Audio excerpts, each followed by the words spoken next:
When I was 15, my father and his second wife divorced. Shortly after that, my brother moved in with our mother. My father decided that he and I should move in with my grandparents.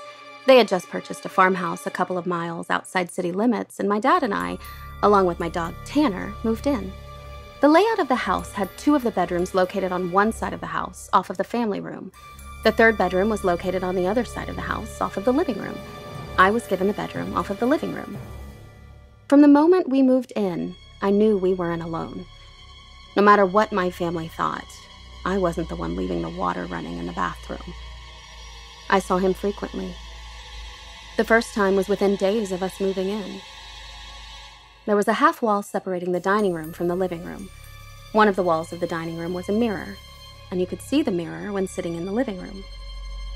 He would walk in front of the mirror, over and over again. Sometimes he walked slowly, sometimes quickly. I never felt particularly scared, mostly just annoyed. One night, about a month after we moved in, I was home alone and watching TV, and he wouldn't stop walking in front of the mirror. After about 10 minutes, I shouted, "Damn it, Carl, knock that off! You're driving me crazy!" I don't know why I called him Carl. It just felt right. It also worked. He didn't bother me again for the rest of the night. He picked his behavior up again the next night, and every night after that. He would always stop when I asked him to. That is, until the night of junior prom. My grandparents were out of town that weekend, and my dad had agreed to let my friends stay the night. He decided he would give us the house for the night, and he would sleep in my grandparents' RV.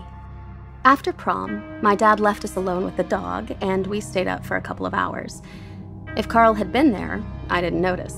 I was too busy being giddy with 5 of my closest friends. When we decided to go to bed, 3 of my friends took the floor, and the other 2 crawled into bed with me. After maybe an hour, they were all asleep. I was having trouble sleeping when, all of a sudden, I realized that I can hear the water running in the bathroom. I also realized that I didn't hear my dad come in.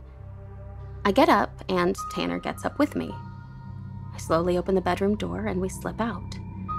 I quietly shut the door behind me before investigating the house. Upon finding nothing, I stomp into the bathroom to turn off the water. I said something to Carl about wasting water and stormed off back to my bedroom. As I was reaching for the door, the water turned back on. I was furious. I was just trying to sleep, and Carl was being a jerk. I spun around and headed back to the bathroom. I turned off the water while telling Carl off. After I finished, I went back to the bedroom.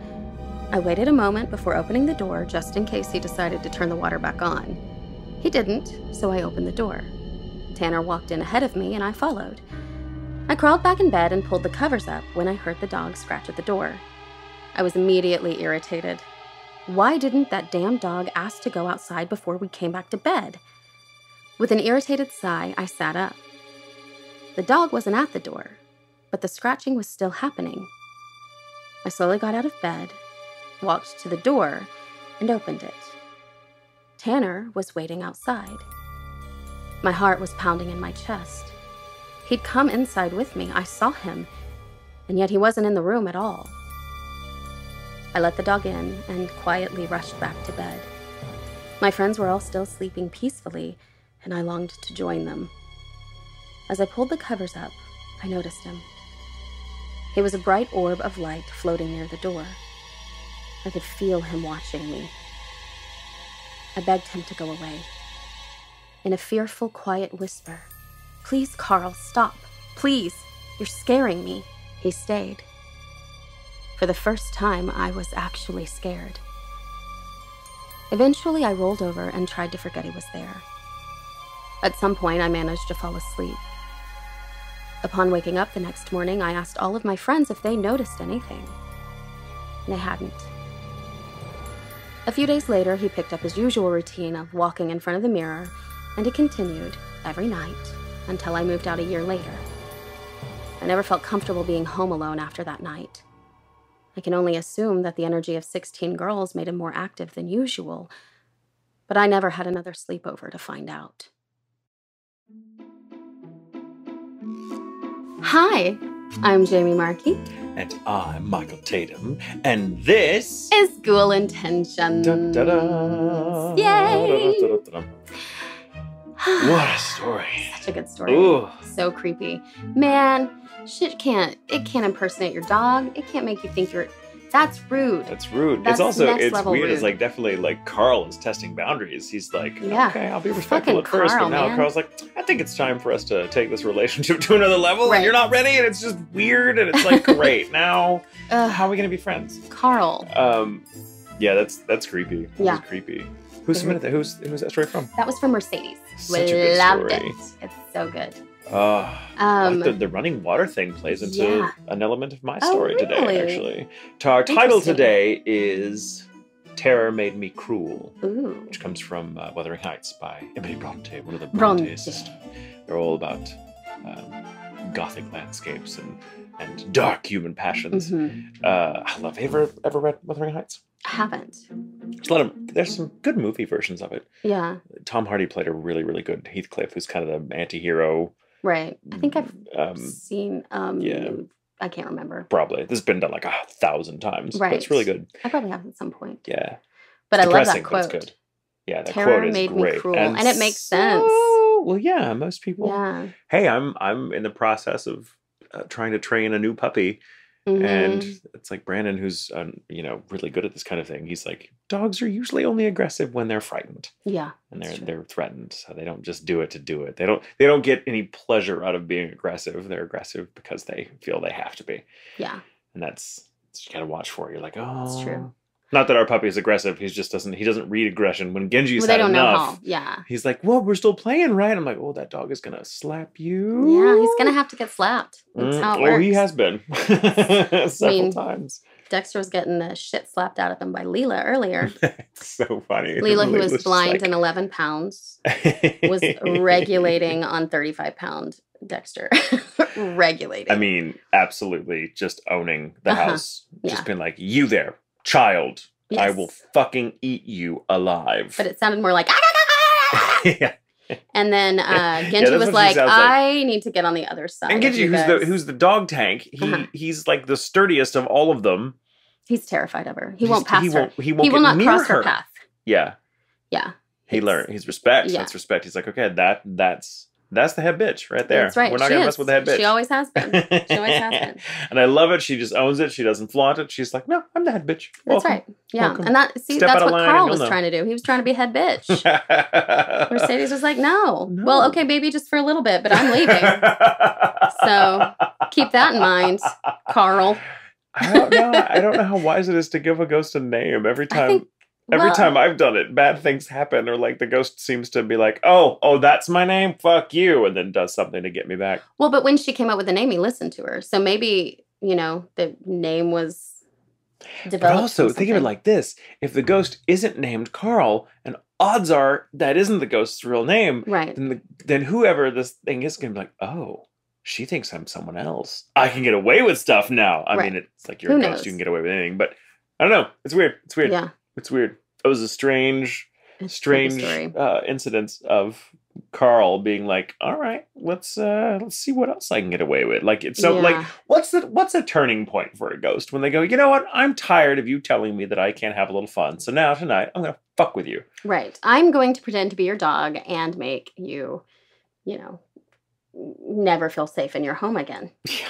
Oh. So rude, Carl. Rude. So rude. Rude. Do better. Rude. Do better. Rude. So what you got for me today? Oh, my story. And let me just tell you, I'm so tired, so I apologize. I apologize if I sound tired. It's because I am tired. Having to get up every 4 hours to take our dog out because he's nowhere near the level of bladder control necessary to just get through the night. He's a baby, but he's like, it's like having a child, except that child can move around really fast and chew things up and actually do quite a bit of damage. We discussed the same thing on the last Ghost Yes. Can you tell I'm obsessed? A little bit. It's all right. You can be. We always talk about the dogs, so. I know we do. He's new, and he's so vocal. Oh my God, he's so vocal. Yeah, when you meet him, you're going to be like, oh, okay, he's definitely the talker of this group. Talk to me about his breath for just a minute. He has puppy breath. Oh, yes. He has a puppy smell. When you smell his fur, he just smells like freshly minted puppy.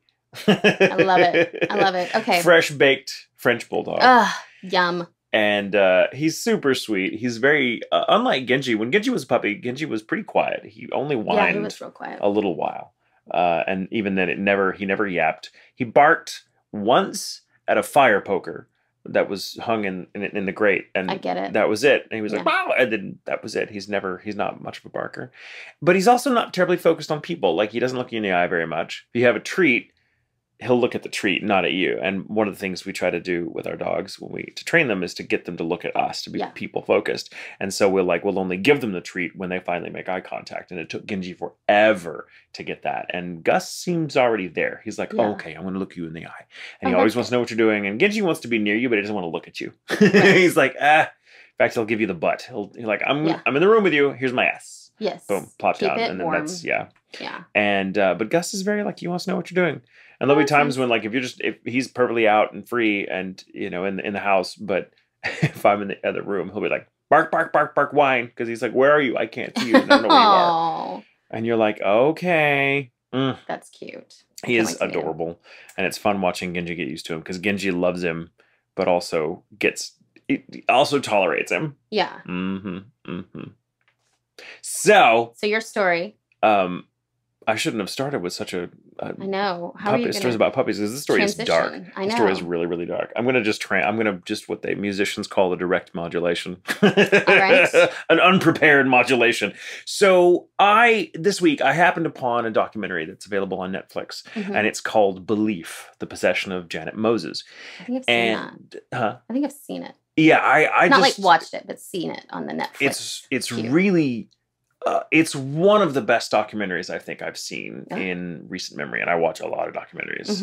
Documentaries are my jam, and it's an 1.5-hour documentary about a true story that happened in 2007. So it's tragic, it's horrifying actually, but there's so many. I was really impressed with the documentary because for all the subject matter, they could have handled it really sensationally and been very lurid and focused on they could have done, because there are recreations, there are actors playing the people involved, because most of the identity of a lot of the people involved has been legally protected, right? Because it took place in New Zealand, and it's New Zealand law generally. If something like that happens, everyone's name is withheld to protect the minors who were involved. Okay.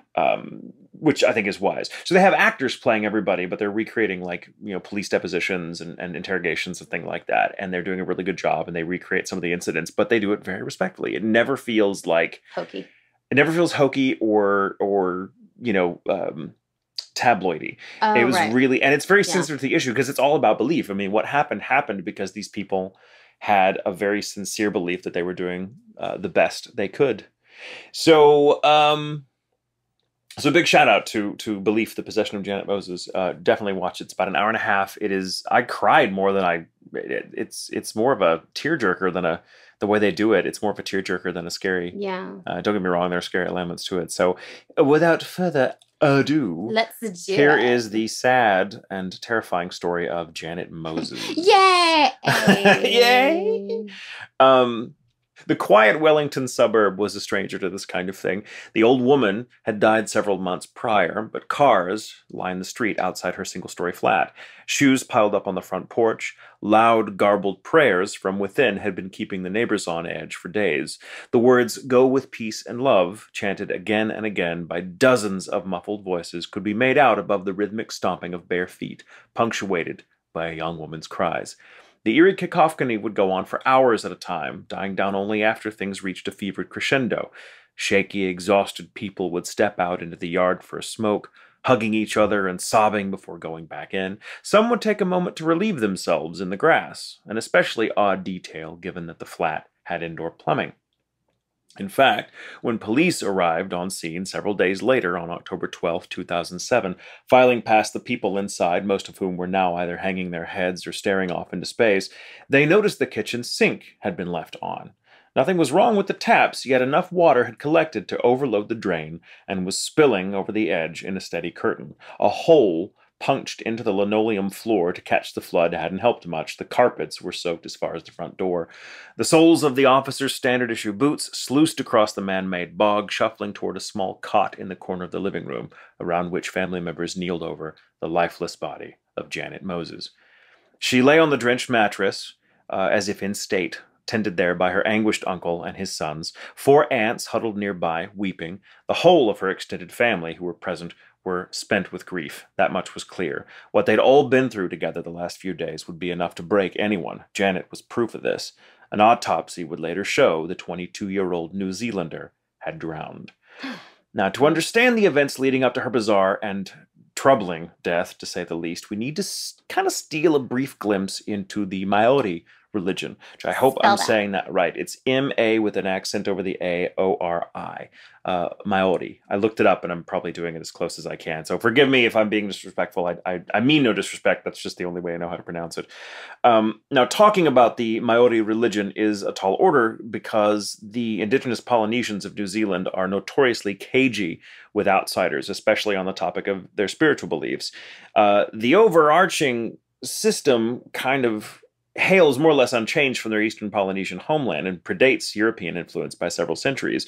But the unifying concept seems to be one that believes that life force is imbued in all things. I'm not an expert, and I could talk forever about like the ins and outs of it. Not, as it turns out, as important to the story as we might think. The more traditional Maori beliefs binding Janet's family together had been mingling for generations with the prevailing Christian elements of New Zealand, and added this a smattering of rather eccentric mystical practices unique to her family, the most notable of which involved the use of water in cleansing rituals, and it's difficult. I mean, that makes sense. It is a logical thing to use water to clean. Exactly. It's difficult even for experts to map out exactly what brought this tightly knit clan to such extreme measures when it came to saving one of their own from the forces of darkness. Janet had died during what's called a makatu lifting, or exorcism, a last-ditch effort by her family to pull the young mother of 2 back from the brink. They believed she'd been in the grip of a makatu, or an evil spirit. Janet Moses had been a sickly child, prone to asthma attacks so intense they often landed her in the hospital.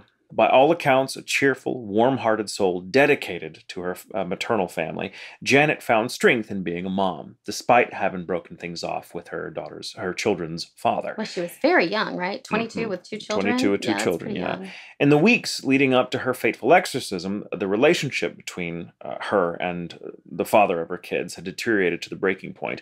He'd taken to stalking her, emotionally abusing her via phone calls, what have you. Her cousins had to ward the menacing young man off with threats of physical violence regularly. The situation was toxic. It took a toll on Janet's normally sunny mental state. On a family pub crawl one night, this family did everything together. They were their community. For the most part, very few people involved were not family members, but this included extended family, so cousins and cousins of cousins once removed. I mean, it was a huge group of people involved, but they hung out together all the time. Everybody knew everybody. So they go on these like pub crawls, and on a pub crawl one night, her aunts noticed Janet sitting alone in a booth, staring blankly at a wall amid the festivities. And for someone normally so gregarious, this was alarming behavior, to say the least. The family elders decided among themselves right then and there to keep a close watch on the troubled young woman. This was, after all, what her grandmother would have done. The family was still recovering from their beloved matriarch's death only months before. She and Janet had been close. Coupled with the poor girl's romantic troubles as of late, it was understandable she'd be withdrawn and emotionally fraught. How to help her without grandmother's guidance, though, would prove to be elusive. The elders were new to their responsibilities, unsure of exactly how to proceed. On a lark, and seemingly unrelated, Janet's cousins stole a concrete lion from the front stoop of the Greytown Hotel one night. The lion, you see, was the family's personal emblem, as well as their favorite team's mascot. One family member, in fact, had the words "Family United" and a roaring lion tattooed on his arm. Such a noble statue seemed wasted on tourists, so they pulled up one night and took it from the porch and put it in the back of their car and brought it home for a decoration. Why not? I mean, who hasn't done shit like that? I'm not proud of it, but I have never stolen a lion. Real or statue? If you're going to steal a lion, definitely not a real one. No, I would steal a cub. After that, no, you don't want to do that. Just a baby. Just a little baby. They grow up. I know, but I would take it back when it started to grow up. Good luck. Just put it in a basket on the front porch. Here you go. After they brought the stone lion home, however, Janet's descent into madness escalated tenfold. She would swing unpredictably between despondence and outbursts of terrifying violence, screaming obscenities, clawing at her flesh, lashing out at whoever happened to be close by. How old were her kids? Toddlers. I think and it 1 makes and you wonder 3. if postpartum is involved there too. It could be. Yeah. But as far as the family was concerned, she began acting, for all intents and purposes, like a lion. The family consulted a man named, I hope I'm pronouncing his name correctly, Timi Rahi, a Maori priest with whom they had had a deep and abiding bond. He consoled Janet as best he could, blessing her according to Maori practice. During the rather straightforward ritual, he caught a pang of something dark and vengeful emanating from the ill-gotten lion that was now propped up in the living room. He took Janet's aunts and uncles aside and solemnly bade them return the statue. It was one of a pair, he said, resentful of being separated from its mate. Unless they put things right, Janet's soul would be devoured by the Makatu, or evil spirit, summoned by bringing the statue into their home. Or just get the other one. True. Sorry, I'm a problem solver. I can't help it. Now, true, Janet had no part in the actual theft, but that didn't matter. Makatus prey on the weakest member of the household, regardless of who or what provoked them. Janet's soul was in danger. The family had to act. The lion was returned to the Greytown Hotel. En route, Janet, who was wedged between two doting aunts in the back of her uncle's Rover, had been kind of anemic and unresponsive. As they approached the hotel, however, she suddenly erupted into a flurry of oaths and cracked-voiced threats, swearing she'd kill the aunt sitting closest to her the second the car stopped. The women restrained her, terrified but determined to save Janet from what they hoped would be the evil spirit's last hurrah. Timi Rahi conducted a contrition ceremony on the hotel's front steps as Janet's uncle and cousins gingerly placed the statue back beside its mate. She calmed almost instantly. The worst was over, or so it seemed. Following this, her uncle moved Janet into her deceased grandmother's house, where the family congregated 24/7 to ensure all was well with her. Unfortunately, the ex-boyfriend got wind of where she was being kept and renewed his efforts to intimidate the poor woman. Though her uncle succeeded in scaring him off, he was a stout man who could have easily broken the younger one like a twig. The encounter plunged Janet headlong back into her personal hell. The outbursts of violence increased. She had vivid nightmares and would wake up from them screaming so loudly the entire house would wake up. She would mumble to herself, "They're coming. They're coming, they're coming," rocking back and forth on the couch, insensible to the caresses of her worried aunts. Her eyes would glaze over, their inner light dimmed by a pall not of this world. Something had to be done.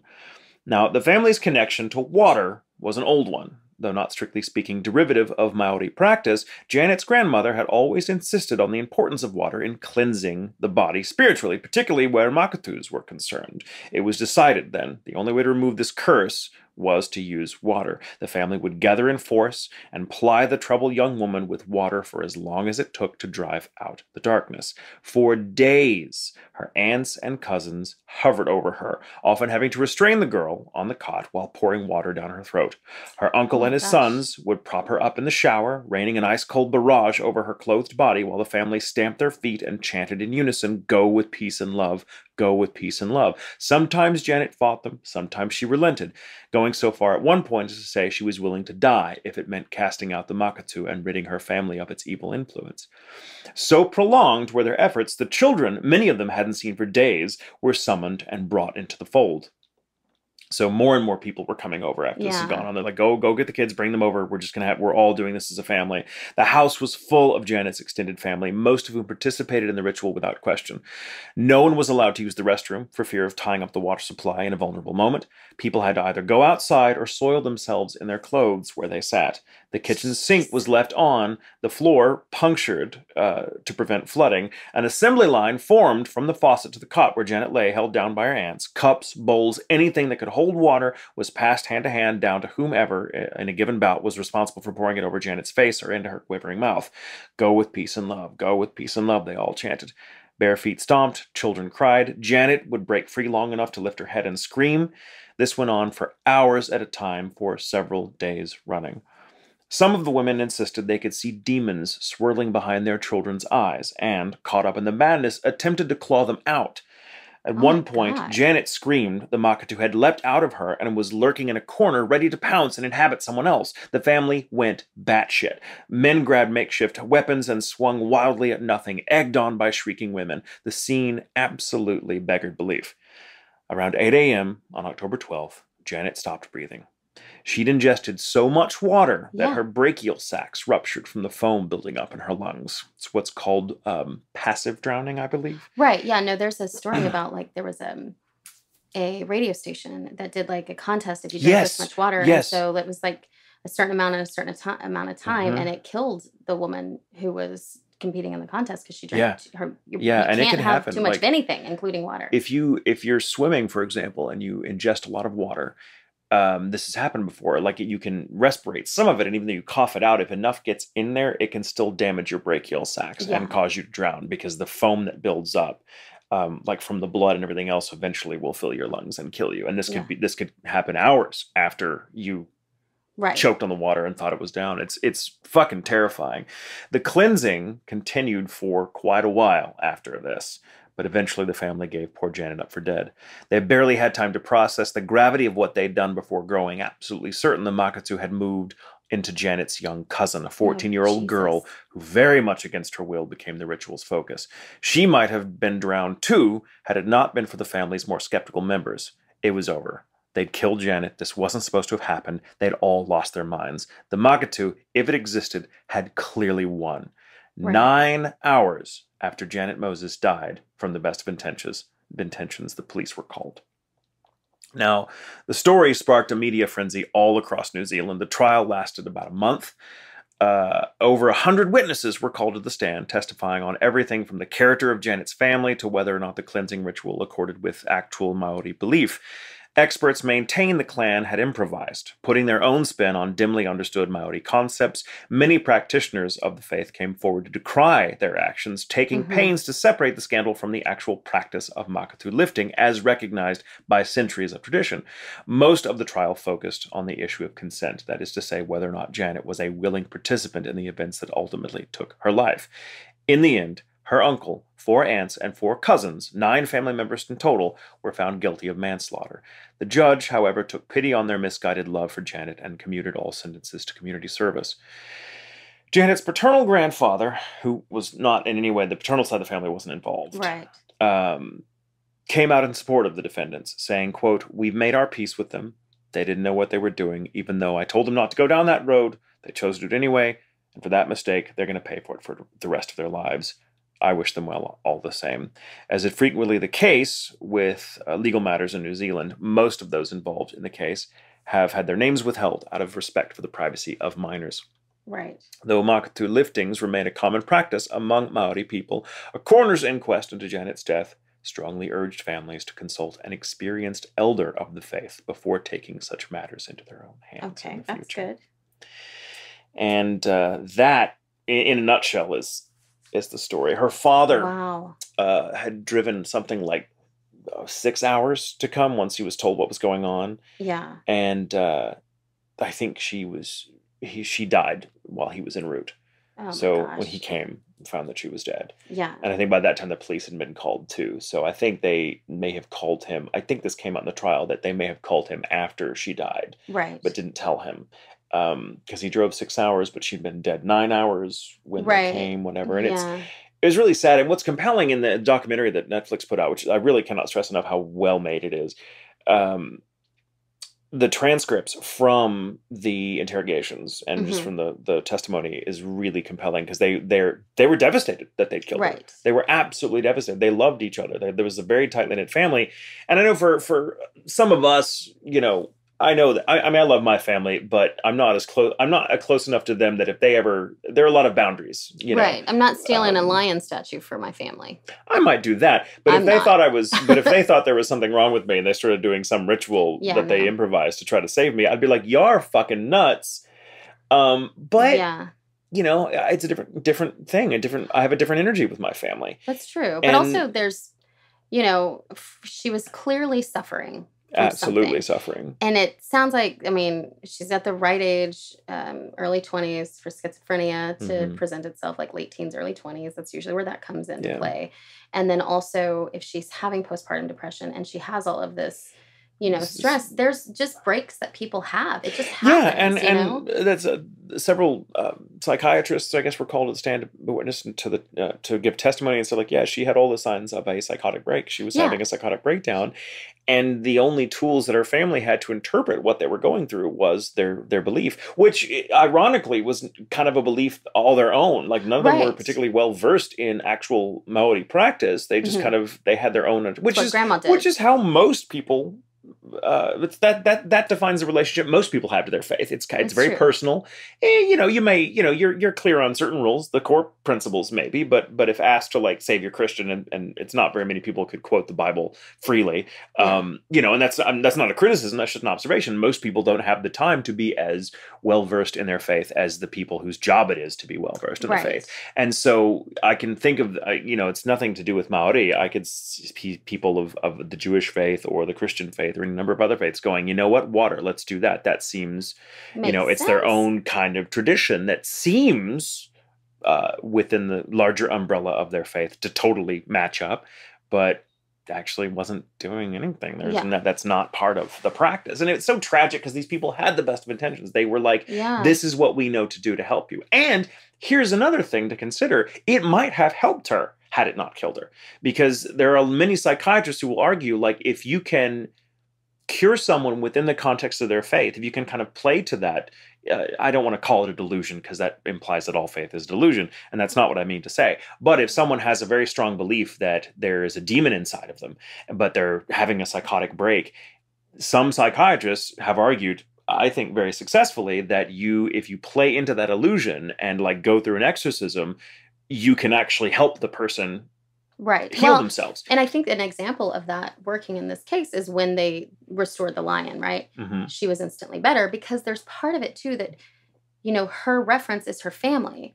Her reference of what's going on is what she's being told as well. Yeah. So she's part of that, almost madness, right? Of this is what, this mass hysteria of what's wrong with her. She's a part of that because she believes them. Exactly. And so when she hears, once we get this lion back, you're going to be better. You're going to be great. They drop the lion off. All of a sudden, she does feel better because that's what was supposed to happen. Well, exactly. And then later, when things get hard again, and she just can't do it, that's problematic. And it's so interesting because it brings out, right? Yeah, it also brings to mind that we call something a psychotic break, but is that not just we might as well? I mean, there are people that would say, and I think they have a point, that we just call that an evil spirit or a demon or a makatu. Like it's potato. The symptoms are the same. And, for some people, like if you've become disconnected from faith, then going to a priest isn't going to be as helpful during a psychotic break as going to a therapist because that is your faith. You're like, you have faith in psychiatry, you have faith in neurochemistry or whatever, and you'll go and that's how you'll get better because it plays into the context of what you believe about what you're going through. It's two-sided, right? Because there is something to be said about, whatever you can't see affecting people. I think there's really that out there. But I also believe that more often than not, it is something that can be treated. And it's just the way that our brains work. And so it's hard to say, okay, ignore the science and go only with the faith because then you end up with a dead cousin. Yeah. You know what I mean? Yeah. There's no reason that you can't also maybe do both of those things. Well, and I think the wiser approach is to try to incorporate the thing because I don't see them as opposed at all. I just see them. It's I see they can be opposed, but I don't see them as like necessarily at odds. I think they can complement each other very nicely. I think it's just it's dangerous sometimes to say that to put it off on religious beliefs because then people don't seek care that is out there that is perfectly available for them. And it also maybe gives religious leaders too much power over individuals that some people shouldn't have. But that can also be true of psychiatry and pharmaceutical companies. Here's the thing. So 6 of one, half dozen of the other. High blood pressure, though. Right. Are you going to not take high blood pressure medicine because, your church wants you to drink a lot of water instead?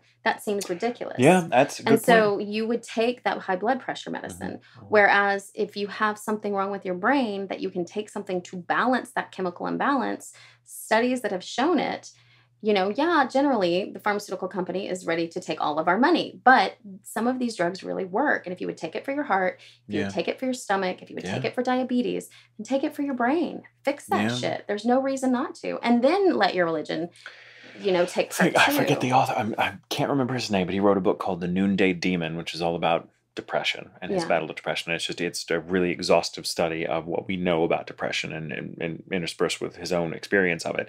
And he says it brilliantly. He's like, the question of medicine and of pharmaceuticals is a very, very controversial one with people. They don't want to be addicted to pills, but he's like, from experience, I can tell you, having felt like I didn't want to have to take, I felt lesser than because I was relying on a pill to help me. He was like, coming out of it now, I feel like, and I'm, this is not so much a direct quote as the sense of the quote, because I can't remember the thing, but he's like, fighting depression, in his opinion now, fighting depression or bipolar disorder or any kind of mental illness without the aid of everything that's out there, is like going into modern warfare with a horse. Yeah. It's like fighting tanks with your fingernails. He's like, you have to avail yourself of everything we know. Nothing is perfect. Right. Faith isn't going to get the job done. Isn't going to be a cure-all. Neither is psychiatry. Neither is, it's all. Yeah. And I think as the struggle is trying to sort of successfully cherry pick what works from everything that's out there, right? Yeah, without making it about like faith in that. Shame any of it. No, not at all. Because at the end of the day, if you're suffering from something, you got to fucking do what works. Absolutely, you have to do what works, and it's a journey that you're gonna go on.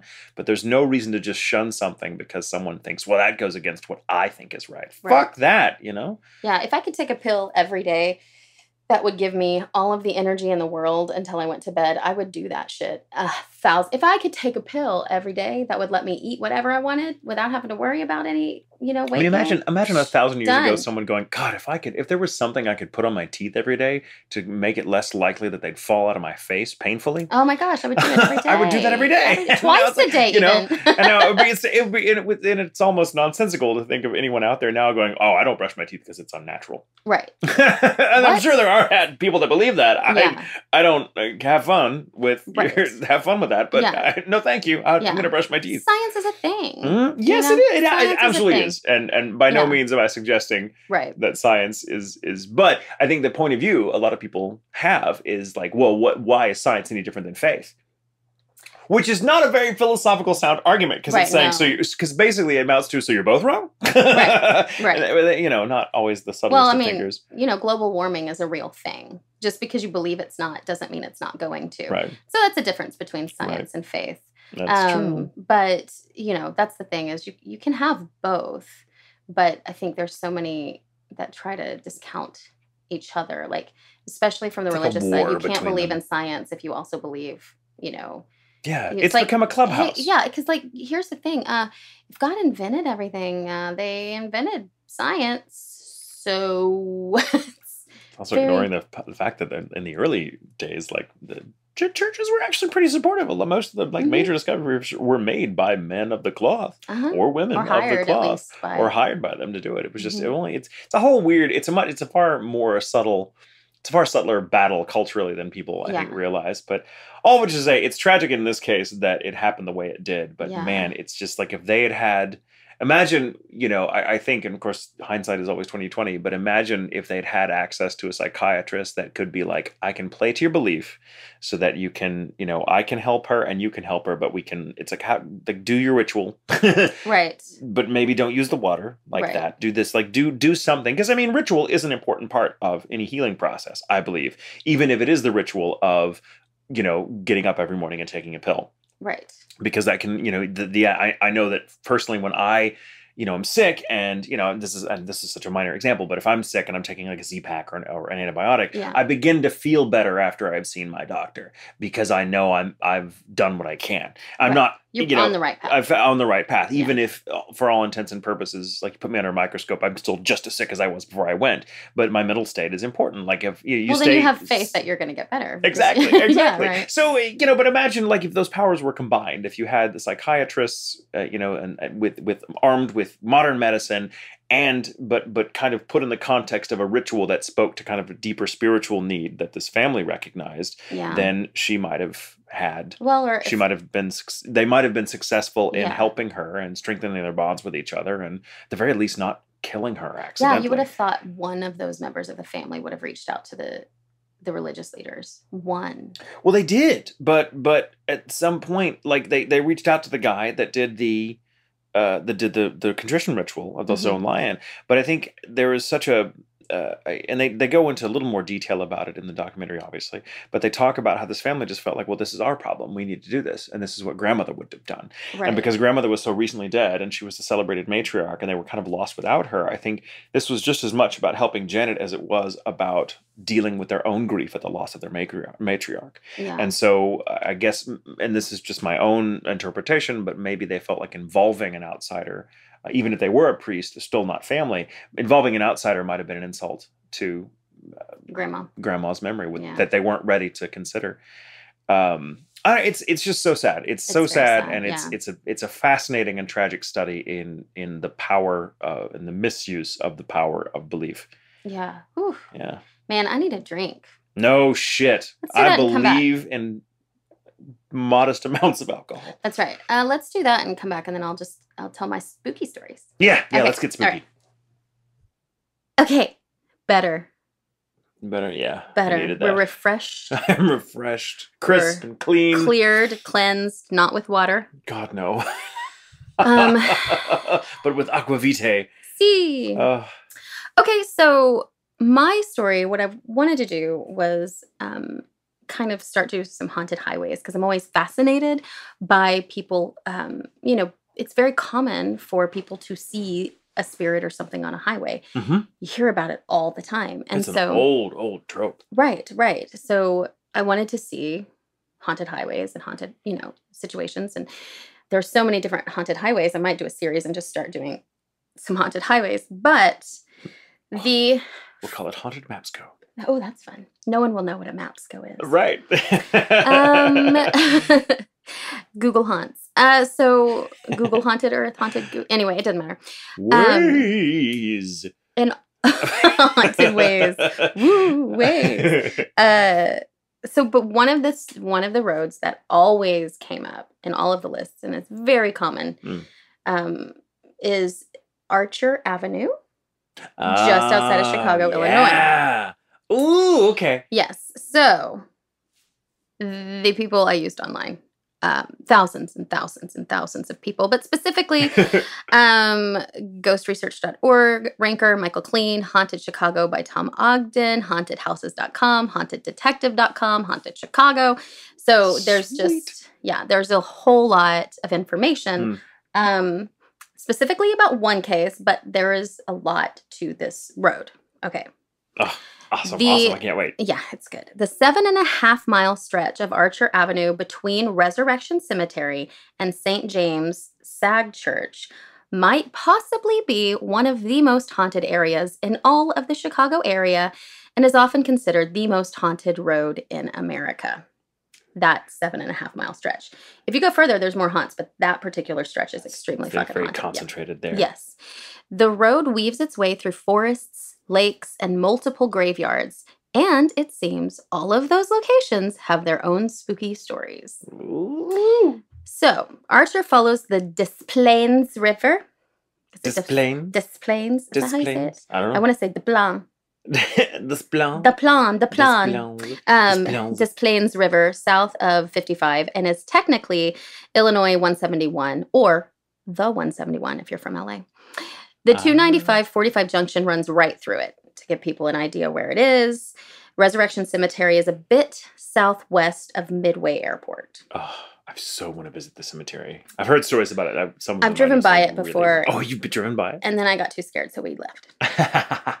I spent a lot of time in cemeteries as a kid because of my mom, because she did genealogy. So I became fascinated and incidentally weirdly good at finding specific graves. Yeah. I don't know. I'm just good at it. I don't know how. That's great. It's like I'm like a dowsing rod for celebrity graves. Interesting or the graves that you should bring up dowsing rods. We'll get there. Oh, okay. So Archer ends at Illinois 83 and 107, 107th Street, I believe. No, 107th. That's right. One early map of Chicago from around 1830 listed what may have been the future Archer Road as the road to Widow Brown's. Widow Brown's? Yes. Oh, like the Widow Brown. Yes, that's how you get to the Widow Brown's house. Yeah. Popular widow. I guess so. The road was named after her. Like, that's how you get to the Widow Brown. Excitement number one. There were other stuff on that road by then, but Archer Avenue is home to numerous mysterious locations involving everything from hauntings to unsolved murders to healing springs to the site of America's second nuclear reactor. These locations dot the area on either side of Archer Avenue, with the majority falling inside the boundaries of a triangle of forest preserves, lakes, trails, and burial grounds. Mm. This triangle is defined by the Calumet Sag Channel to the south, Archer Avenue, and the Des Plaines River to the north, and South Keene Avenue to the west. It is a hilly wooded area with multiple lakes and shallow depressions. The shallow depressions, of course, turn into little lakes whenever it's rainy. Ursula Bielski wrote Chicago Haunts, and her theory is that the area runs alongside ley lines. Yes. So for those who don't know, the term ley line was coined in 1921 by amateur archaeologist Alfred Watkins as a pseudoscientific belief that certain alignments of landmarks, religious sites, and man-made structure are not a coincidence and are straight navigable paths and have spiritual significance. In 1969, another British author, John Mitchell, who had previously written on the subject of UFOs, published The View Over Atlantis, in which he linked ley line theories with the Chinese concept of feng shui. The general idea is that ley lines have some spiritual power, or at least resonate a special psychic or mystical energy. It's like a power grid, but instead of electricity, it's like spiritual energy. Yeah. Dowsing rods use the idea of ley lines to work. Mm-hmm. So they're using that spiritual energy to move and stuff like that. Right.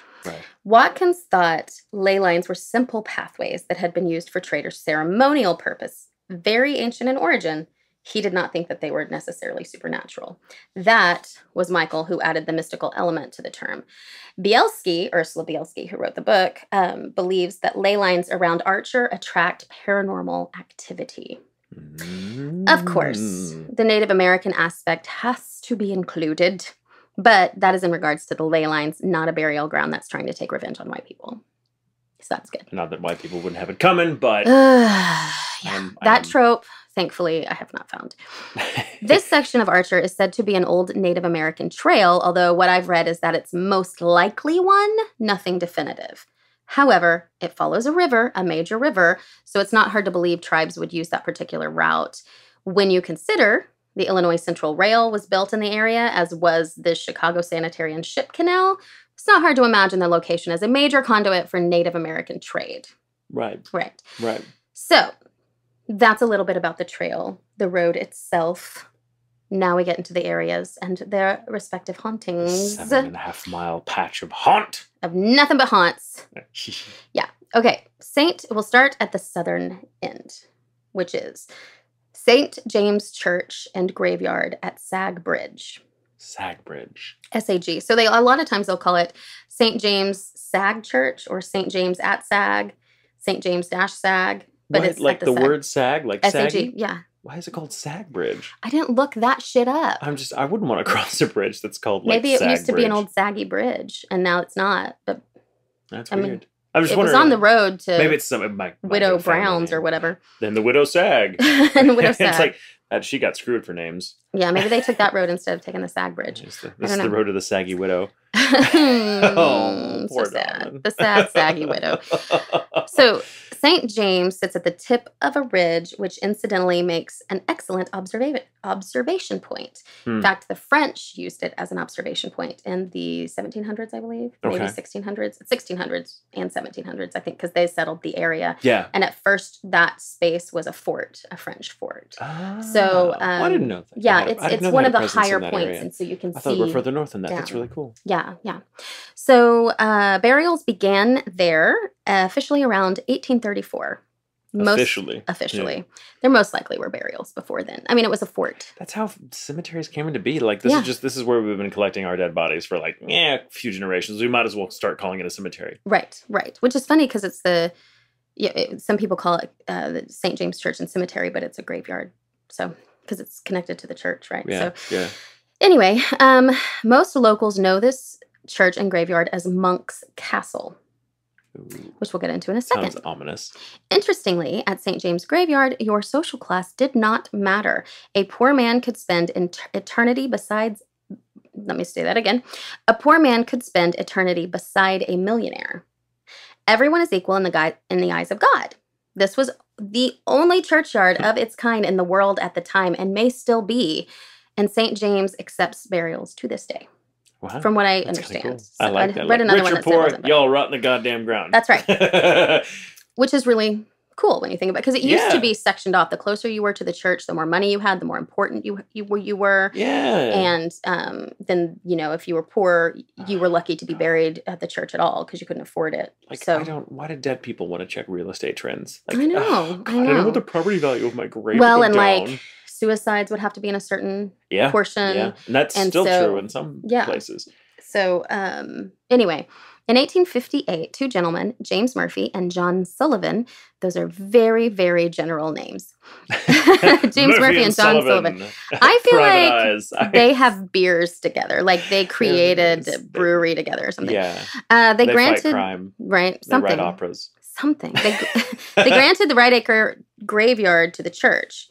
So there was a stipulation in the deed when they gave this land to the church that said that anyone who could not otherwise afford burial could bury their dead in these hallowed grounds for free, provided that they be the ones willing to dig the graves themselves. Okay. Needless to say, St. James is filled with unmarked paupers' graves, which makes it impossible to determine how many graves are located there. Of the first 1,000 burials, about 700 are unmarked, and no church records exist to say who was buried here or where. So, there, and I've read estimates between 7,000 and 8,000, but it's probably more than that. Wow. Yeah. Because of that stipulation, the north section of the graveyard is known for being a little more exciting than other sections. There are countless stories of the poor coming to bury deceased family members only to engage in drunken orgies and brawls. Oh. Marshal Edward Cohen told the Chicago Tribune in an article that Tim Carroll, who was a legendary gravedigger at St. James, that he was responsible for having to rebury the dead after such spectacles. He stated that Mr. Carroll had witnessed many men literally throwing punches as they attempted to dig the graves. Quite often, the mourners would not bury their dead at all, but instead would storm off in a drunken rage.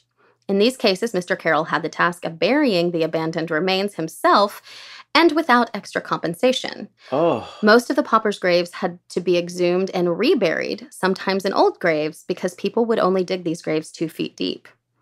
The first gravedigger was a woman. Let's go back to the pauper thing before we get into that. It's a short thing. But with that, though, this is the person... the marshal is the one that was telling the paper this. So, it could be true, but it also could be an attempt to keep poor people from being buried. It could have been just like a smear campaign. Yeah. Because... Wait a minute. Well-to-do people are like making poor people feel lesser than because they're worried about property values? Right. Huh. Yeah, so... I find that so hard to believe, Jim. That never happens. There's no historical precedent for what you're describing. I know. I know. So I'm sure that those things happened, but I don't think that they're necessarily... Like it might have been once. Yeah. Maybe once a rowdy family came and had a fight, and a fight broke out, whatever. And then the marshal was like, yep, poor people. That's just how poor people bury their dead. They're just violent. All poor people. They're violent and they don't do what they're supposed to do. Yeah, they're like savages. Yeah. It seems It does seem It seems exaggerated at the very least. Yeah, it seems like bullshit. But yes, the first gravedigger at the graveyard was a woman. Her husband was assigned the job, but he didn't know how to be a gravedigger. He didn't know how to he didn't know how to dig graves, so she did it instead because she knew how to do it. Is it that complicated? I guess. I mean, it seems like something you could learn by watching someone do it once. Yeah. But I've never dug a grave. But maybe she was like, this is how we're going to do it, and then he helped her. Maybe. But she was like the one that... Or maybe he was like, I would do it, but my back. My back is just... But I guess there's planning and surveying, and you have to, that's true. That must be... You do. There has to be more to it than just digging a hole, or it wouldn't be a profession. Right, exactly. In 1885, a stranger visited the parish and put a curse on the church, the graveyard, and all members of the parish. A mysterious man had come to St. James seeking alms, for which he reportedly was refused. Shortly after, disturbing notes were found tacked to the church door and on the doors of Sagbridge residents. The congregation was very upset. But the cops didn't take it too seriously. Since the cop never identified the cursor, the whole Satan himself cursed us trope came up. And that's where, people are like, oh, this is why we have the haunts, is because of this curse. But it's, It was probably just some troll. Yeah, just a troll. Who was like pissed off, and he's like, I'm going to write little notes. Everywhere. That's all you have to do to curse people, is just tell them you've cursed them, and then they'll think themselves then they'll think they're cursed, yeah. A curse is the best way to not take responsibility for your own actions. So, the first official ghost story dates back to September 30th, 1897, and was reported in the Chicago Tribune. Two musicians, Professor William Looney, which is funny, and John Kelly, had given a performance, and after finishing around 1 a.m., decided to stay in the dance hall overnight rather than attempting the long journey back to Chicago. They slept on cots in the upper hall of the church. Okay. About an hour later, Looney was awakened by the sound of hoofs on the gravel road. He looked out the window and saw a carriage. It came up the road to the entranceway, stopped, and turned around. He saw what appeared to be a girl in a white robe just appear out of nowhere. Hashtag mentions in mind. This is not the only time we'll say it. She got into the coach with the driver. They turned around again, and just as they patched the archway, the entire coach disappeared.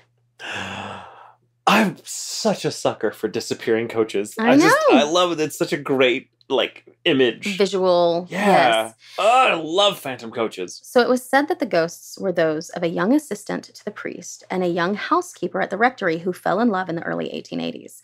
They fought against their feelings until they finally decided to elope. Late one night, he hitched a team of horses in a wagon and told her to wait for him halfway down the hill so they would not be seen. As she boarded the wagon, the horses bolted, turning over the wagon and killing them both. They were buried together in an unmarked grave in St. James Cemetery, and on moonlit nights are said to be doomed to reenact their attempt to elope. Oh. Yeah. St. James acquired the name Monk's Castle because it has been said that if unwanted visitors were caught trespassing out here at night, the monks would apprehend and force them to kneel down on ball bearings all night in prayer. There were never any monks stationed there, though. It's one of several folk legends which has attached itself to St. James. Other versions of the story tell of a monk who chased children from the cemetery with bellowing shouts and a blazing light. The mad monk was most likely the Reverend George Aschenbrenner. I think that's how you say it. Aschenbrenner. What a name. Yeah, right. Who was there in the 1970s and was known to have chased would-be vandals from the grounds using a flashlight and a bullhorn. I like his style. He personally did not give much credence to the supernatural stories surrounding the church. A very interesting encounter came from one Cook County police officer and a 2-page report submitted by him. The event occurred on the Friday before Thanksgiving in 1977. The officer was on a patrol about 2:30 a.m. when he drove past the graveyard.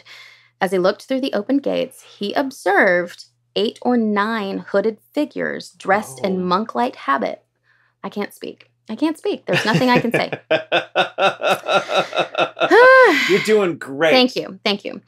As he looked through the opened gates, he observed 8 or 9 hooded figures dressed in monk-like habits walking slowly up the hill towards the church and rectory. Ooh. No one's supposed to be there at the time of night, so the cop called out to the figures telling them to come out.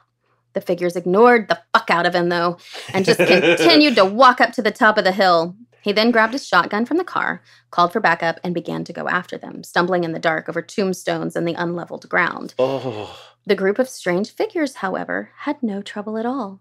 In fact, they appeared to be silently gliding up the hill in unison. The cop got to the top of the hill within seconds of the others, but he couldn't see anyone. He immediately ran down to the other side of the ridge towards 107th, but still found no one. After a thorough search of the region with canines, no clues as to the identities or whereabouts could be ascertained. Oh, that's spooky. I know. Again, the image. I know. I He love later a good line of so good. black shrouded monks. Well, and it's kind of it was Gothic church, and so yeah. He later believed that what he pursued that evening were not human beings, but some form of ghostly monks or phantom manifestations. He based his conclusions on the lack of effort used to climb the hill in almost total darkness, his inability to hear a footstep or even a rustle of leaves blanketing the cemetery grounds, their complete and total disappearance, and the inability of trained tracker dogs to pick up even the slightest essence of a trail. All of this was there filled. were so many people. He saw so many people, like 8 to 9. 8 to 9. And not one of them is leaving a scent that the dog can. Yes, and all of that information was in his file on his 2-page report. Wow. It's filed in that report. 1977. That's right. Spooky. A lot of people thought, and this may have been why he was so freaked out and called for backup at first, was because, also it's 8 or 9 people, but there was a lot of belief that there might be devil worshippers in the area. Yeah. So that was another thing, but he did not believe that was the case. There have been subsequent scattered reports by people who were actually chased out of the graveyards by dark figures. Father, let's see if I can say this. Oschenbrenner, was that the guy? Nope, it's a different one. Plazinski, Father Plazinski. Plazinski? Yeah, confided to friends just before his death that he could often look out his rectory window at night and see the ground raising and falling as if the earth itself was breathing. Oh! On many occasions, yeah. Ugh. He also noticed strange hooded figures wandering through the graveyard at night. Recent reports include a phantom black stallion seen galloping through the grounds at night and the face of the devil appearing in a rectory window, which begs the question, what does the face of the devil look like? But there's a creepy face, I guess, in the rectory window.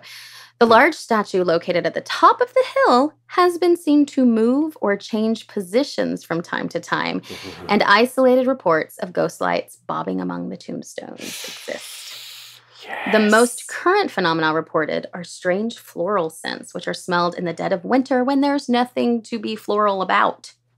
Ooh. Yeah, it's a cross between lilacs and honeysuckle, apparently.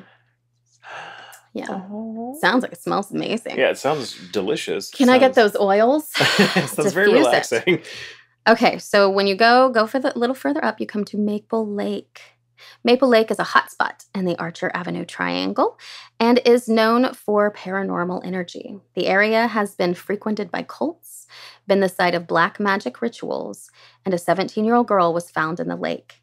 Her killer was found, but her death only added to the mystery around this lake. That said, the lake's main claim to fame is the bright red ghost light. This light shows up over the water between 95th and 107th and has also been seen at the northern edge across from the Maple Lake overlook. They say that a red light has appeared that moves slowly at the edge of the water. It is round and shines a bright red, sometimes so bright that it is reflected in the water. Yeah. Oh. The source of this orb has no definitive explanation, but stories abound as to its possible origin. Some claim it is the lantern of an early settler killed by Native Americans who now searches the shoreline for his lost head. Others how's claim... he gonna find it? Right? What does the light do? Yeah. What's it providing for you? He's going about it all wrong. He's doing it wrong. Get your hands down there and start feeling around. That's not how you find your head. Don't you have like silly ghosts, ghosty spidey senses or some shit? What do you need a red light for? Others claim the opposite. Maybe it's his head looking for his body. And I just That's see right. this floating head with a lantern between its teeth. Maybe that's the head that he's holding. Yeah. That's and he's looking for the lantern. I get it. Yes, yeah. Which makes more sense because at least his head has eyes. So, okay, others say the opposite, and that it's the ghost of a beheaded Native American also looking for his head. What if there's both and they just keep bumping into each other? Like, oh, this isn't my head. This is your head. I keep finding this other guy's head. Hey, Rob, this is yours. This isn't my head. It's mine. Like, how many people have lost their heads in this lake? A lot. Apparently. Because due to all the prevalent crime in the area in the 1920s, some believe it's the specter of one of Al Capone's victims. So who knows? I was looking for his head. Like, everybody's looking for head around this lake. That's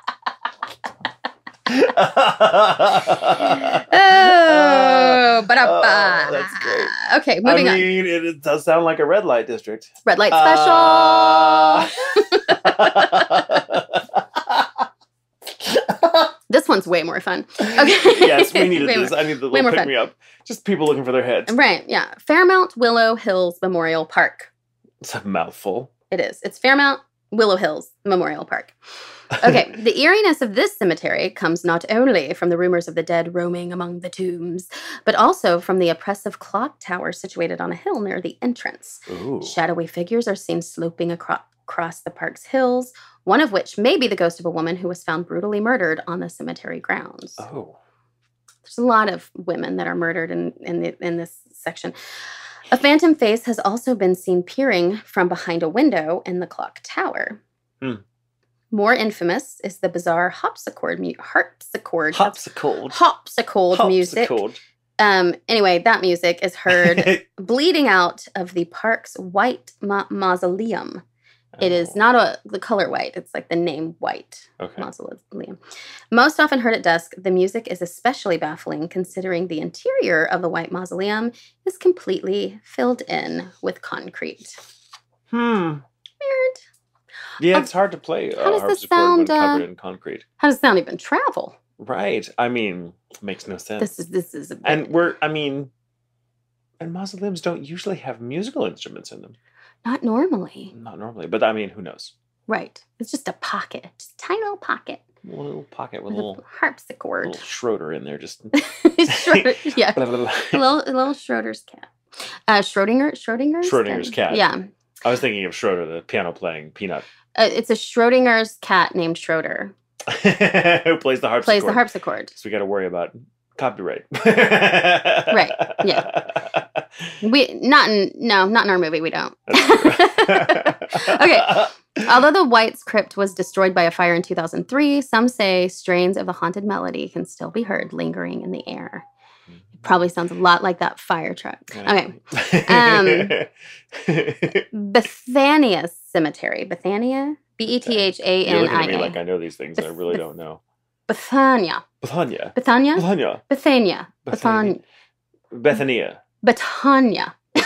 Oh, you're just getting rid of the th altogether. No, it's the Betania. Betania. Yeah, exactly. That's it. Bethania Cemetery. A predominantly German burial ground near Resurrection Cemetery, Bethania is plagued. It's plagued by two distinct specters. During the fall, late at night, motorists have spotted an elderly man in a red flannel shirt walking on the grounds. He appears to be holding a rake while burning a large pile of leaves near a maintenance entrance. Although he wears a friendly smile, those who see him are left feeling a bit uneasy watching this man doing yard work between 2 a.m. and 4 a.m. Upon closer inspection, the man always disappears. Mm-hmm. Another of Archer Avenue's most ghoulish phantoms frequents this cemetery.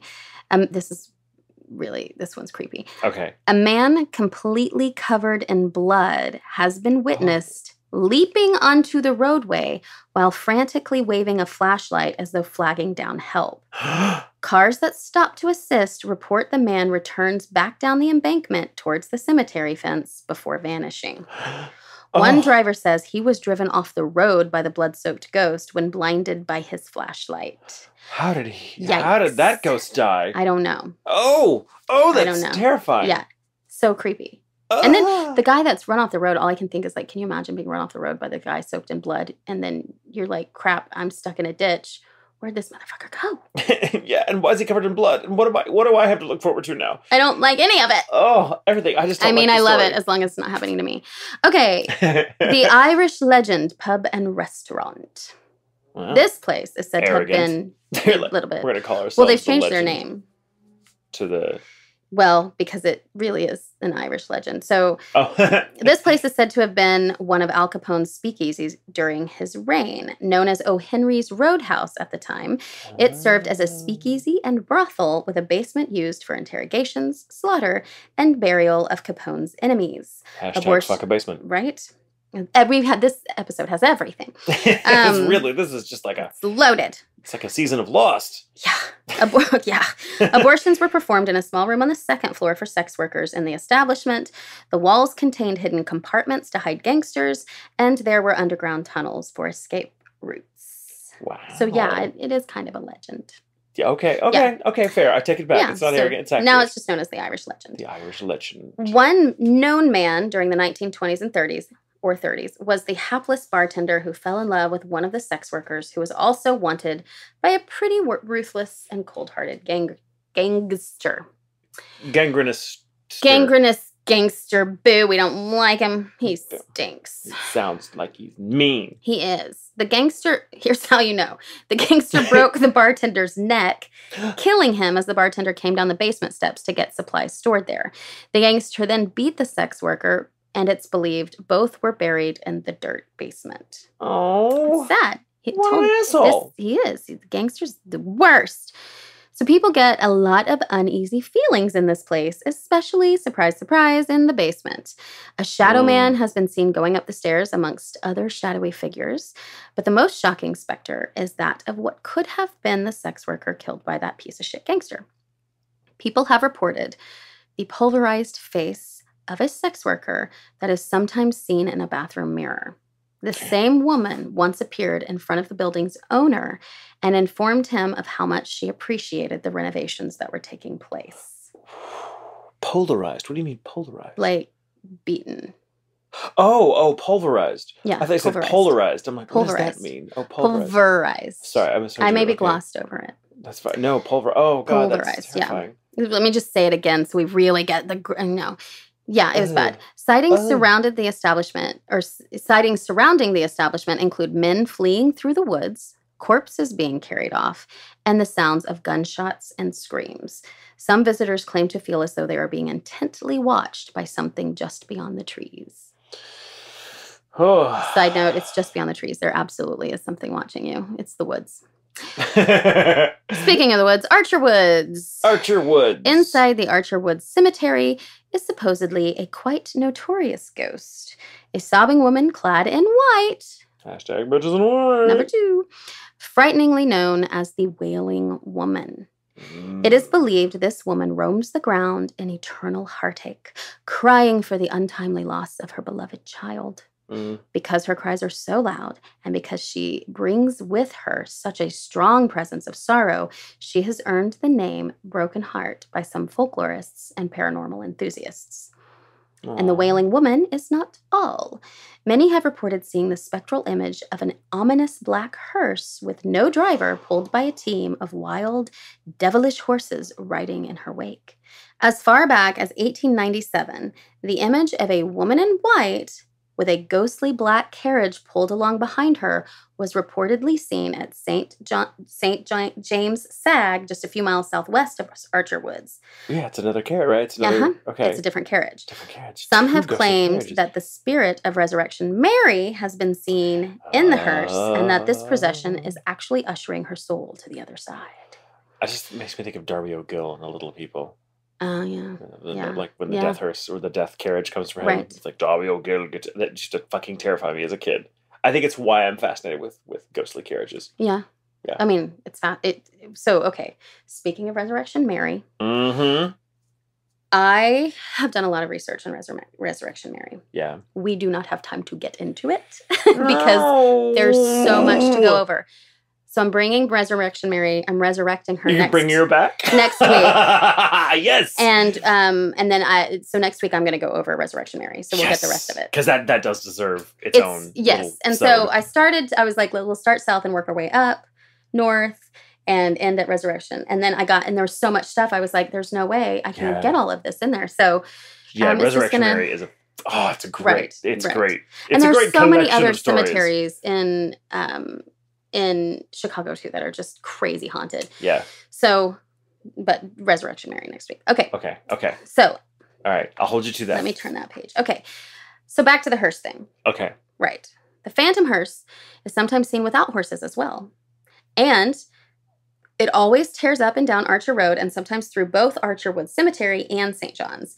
It's also said to be sometimes to be built of black oak and glass, and horrified witnesses have seen the coffin of a child inside the hearse. Oh. And sometimes that coffin even glows. So we've got 3 different carriages right now. We've got the original ghost story from St. James. Yeah. We've got the one with the scary horses that are tearing through and blah, blah, blah, right. you know. We've got the horseless carriage with the baby or the child's. The child coffin inside or casket. Yes. And the origins of the legends are varied and passionately so. Some believe it is either the hearse that Resurrection Mary's parents used to transport her coffin or the carriage described in the 1897 sighting at St. James. Whoever the child is in the hearse with the child's coffin is unknown. Wherever it hails from or why it haunts Archer Avenue, the hearse is the most energetic of spirits seen on the road, pulled with fervor by its devil-spooked horses, or devil-spooked not horses, depending upon the carriage. It seems to me this is a combination of a few legends through the years. And just to leave you with some more fun, here are a couple of other haunted locations in the Triangle. Okay. Yeah, I feel like I missed one. Oh, I did. Yeah, there was a lot. So much. The Why Not Drive-In. The wow. Yeah. So I have 2 more other ones, but I'm going to add the Why Not Drive to this other part. Okay, which is, I don't care. Whatever. I'm reading this. Okay. Why not? On foggy nights, a ghost named Debbie is said to park her 1965 convertible Ford Fairlane in the lot of this diner located off Frontage Road near Archer and Justice. She waits for an interested young man to pull up next to her and tells him if he will follow her, she will escort him out on the town that evening. Ooh. She takes off, and the young man follows her on a dangerous drive in the dark.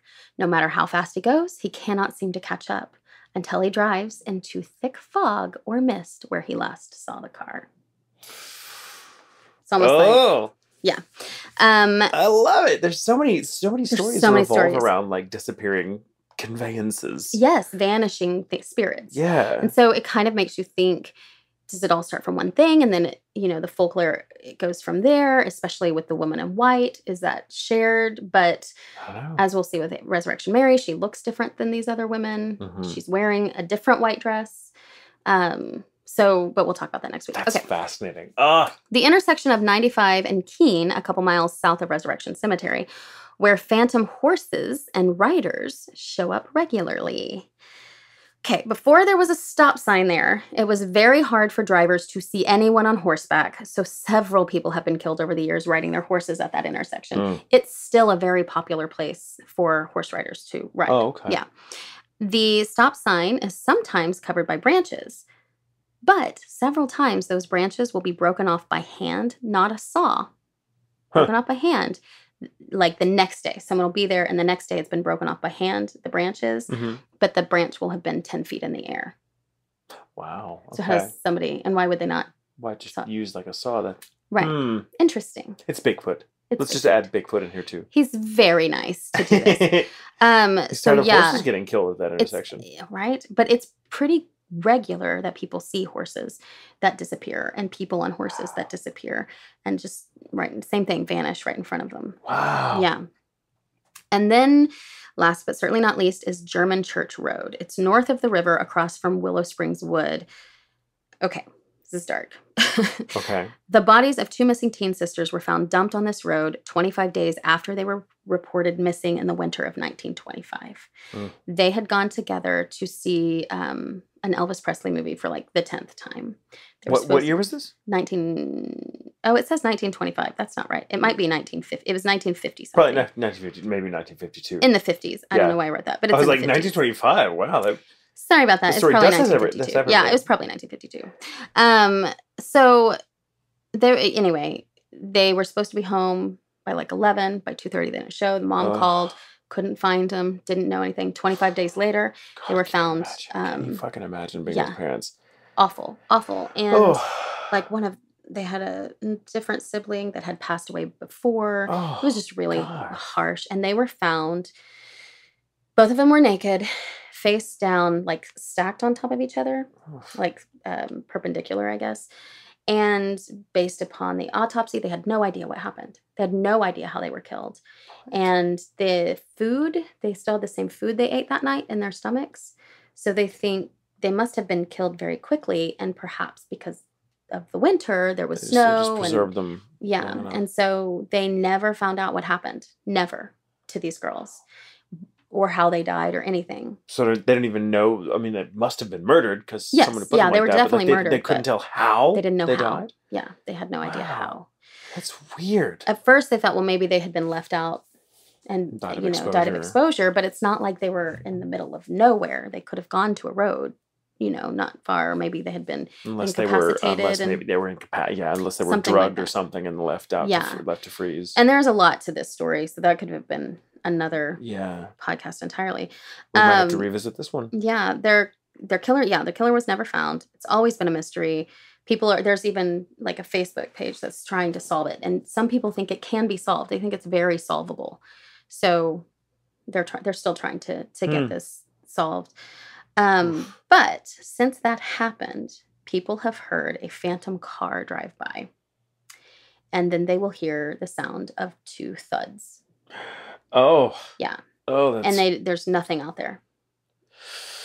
Ooh. So there's a phantom car out there that that nobody ever sees. There's also a house nearby that's supposedly haunted. I think people have moved out. At the time, that house had been deserted. When they looked into it, like straight up food on the table, they left without anything. And so people wondered if they had been involved with the murders, or if maybe they had been squatting at that house or something like that. And then all of this attention was out there. So they were like, we got to get out of here. And so they left. Okay. They don't know what happened, but it's reportedly very haunted, that house. What a creepy, It's dark. That one's dark. So we ended it dark. We came back around and ended it dark. Dark again. Yeah. But yeah, so that is almost all of Archer Road and a little bit of the Archer Triangle. Oof. But yeah. How's that? God. And Resurrection Mary. Give us a taste. Just give us a taste of Resurrection Mary. Give us a teaser. Well, Resurrection Mary is one of the oldest, if not the oldest, vanishing hitchhiker story in the United States. Mm-hmm. It may not be the oldest, but it's the most popular. Yeah. She is the most prolific ghost in Chicago, period. Yeah. Everybody knows about Resurrection Mary.